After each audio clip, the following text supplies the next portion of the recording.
విశ్వేశ్వర విరూపాక్ష విశ్వరూప సదాశివ శరణం భవభూతీశ కరుణాకర శంకర హరసింహో మహాదేవ విశ్వేశామరవల్లభ. హరి ఓం.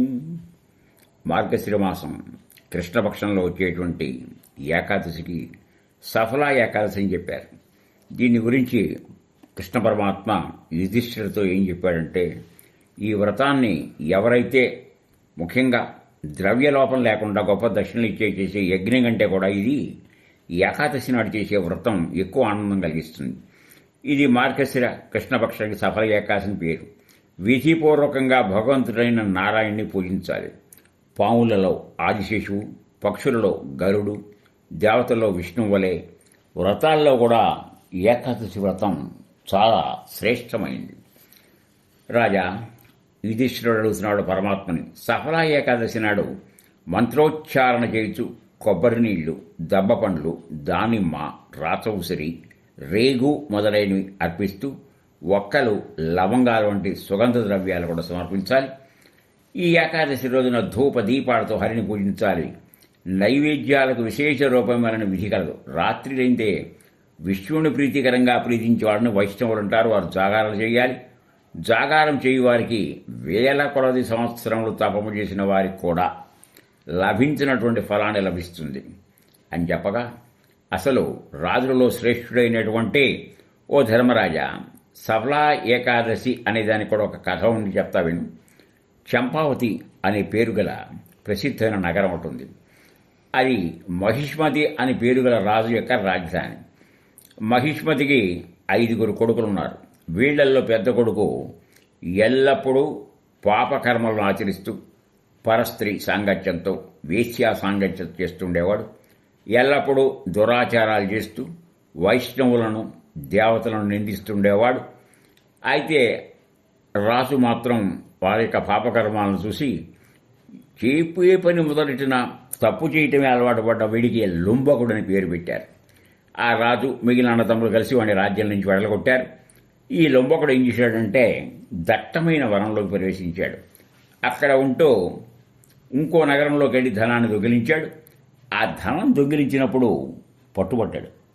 ఆ పట్టుబడిన వాడిని ఎవరన్నా రక్షకుడు అడిగితే, నేను ఫలానా రాజకుమారుని ఇలా కర్మకార్యాలు చేశానన్నాడు. వాడిని విడిచిపెట్టారు. మళ్ళా వనానికి వచ్చాడు. మాంసం, చెట్ల ఫలాలు తింటూ కాలం గడిపాడు.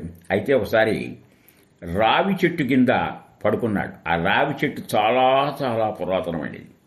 ఆ వనంలో ఆ వృక్షానికి ఒక దేవతగా భావిస్తుండేవాళ్ళు. ఈ పాపబుద్ధి గల లుంబకుడు అతడే ఉంటున్నాడు. అయితే అదృష్టం కలిసి వచ్చింది, పూర్వజన్మ కర్మ. ఆ పుణ్య ఫలం వల్ల ఏకాదశి వ్రతం చేశాడు. ఎలాగంటే, మార్గశిర మాసంలో కృష్ణపక్ష దశమి నాడు ఈ పాపి అయిన లుంబకుడు ఫలాలు తిని ఆ దరిద్రం వల్ల సరైన బట్టలు లేక రాత్రంతా చలిలోనే ఏమాత్రం శాంతి లేక స్పృహ తప్పి పడి ఉన్నాడు. సూర్యోదయితే కానీ వెలుగు రాలేదు. ఏకాదశి నాడు తెలివి లేకుండా పడి ఉన్నాడు. మధ్యాహ్నాన్ని స్పృహ వచ్చింది. తెలిసి చేసినా తెలియక చేసినా పాపఫలమైనా పుణ్యఫలమైనా తప్పనిసరి కనుక వాడు పండ్లే తీసుకుని అనుకోకుండా ఏకాదశి ఉపోషణం జరిగింది. సూర్యాస్తం అయింది. మళ్ళా ఆ రావి చెట్టు ముందర ఫలాలుంచి ఇచ్చే ఈ ఫలాలు ఆ రాత్రి యొక్క జాగరణ వల్ల ఇదొక అతనిలో ఒక నూతన ఉత్సాహం కలిగి భగవంతుడు సమర్పించాడు. ఆ రాత్రి నిద్ర లేక జాగరణ చేశాడు. ఈ రకంగా చేయటం వల్ల అనాయాసంగా అనుకోకుండా ఏ ప్రయత్నం లేకుండానే ఏకాదశి వ్రతం జరిగిపోయింది. అప్పుడు ఆకాశవాణి ఇలా అంది, రాజకుమారా, నీకు సఫల ఏకాదశి వ్రత ప్రభావం మళ్ళా నువ్వు పోగొట్టుకున్నవాడిని తిరిగి వస్తావు. తల్లిదండ్రుల ఆదరణ, అన్నతమ్ముల ఆదరణ లభిస్తుంది. మళ్ళా నీకు రాజ్యం వస్తుంది, పుత్రులు లభిస్తారని చెప్పింది. చాలా మంచిది అంచు. సరే అమ్మ, కృతజ్ఞుడని చెప్పాడు. అతనికి దివ్య రూపం లభించింది. అక్కడి నుంచి అతనిలో పెను మార్పు వచ్చింది. సద్బుద్ధి కలిగింది. ఎప్పుడు విష్ణు భజన, దివ్యభూషణములు, నిష్కంఠమైన రాజ్యాన్ని పొందాడు. 15 సంవత్సరాలు రాజ్యం చేశాడు. అతనికి మనోగ్రుడనే పుత్రుడు జన్మించాడు. మనోగ్రుడు పెద్దవాడవగానే విరాగి అయి కుమారుడి రాజ్యాన్ని అప్పగించి కృష్ణుని సన్నిధానానికి వెళ్ళాడు. కనుక ఎవరికైనా ఎప్పుడైనా ఆశించేటువంటి మంచి ఫలితాలు వస్తాయి. దానికోసం ఎదురు చూడాలి. ఎప్పుడు నిరాశ నిస్పృహ చెందకూడదనేది ఈ వ్రతకథంలో ఉన్నది. లోకాలన్నీ శాంతులతో ఉంటాయి, జన్మధన్యం అవుతుంది. కనీసం ఈ వ్రతం చేసిన ఈ కథను ఎవరు వింటారో వాళ్ళకి ఎలాంటి ఫలితమో తెలుసా? రాజసూయాగం చేసిన ఫలం లభిస్తుందని చెప్పి కృష్ణుడికి ధర్మరాజు చెప్పి సఫల ఏకాదశి యొక్క ప్రాశస్త్యాన్ని చెప్పారు. హరి ఓం లోకా సమస్తా సుఖినో భవంతు శాంతి శాంతి శాంతి.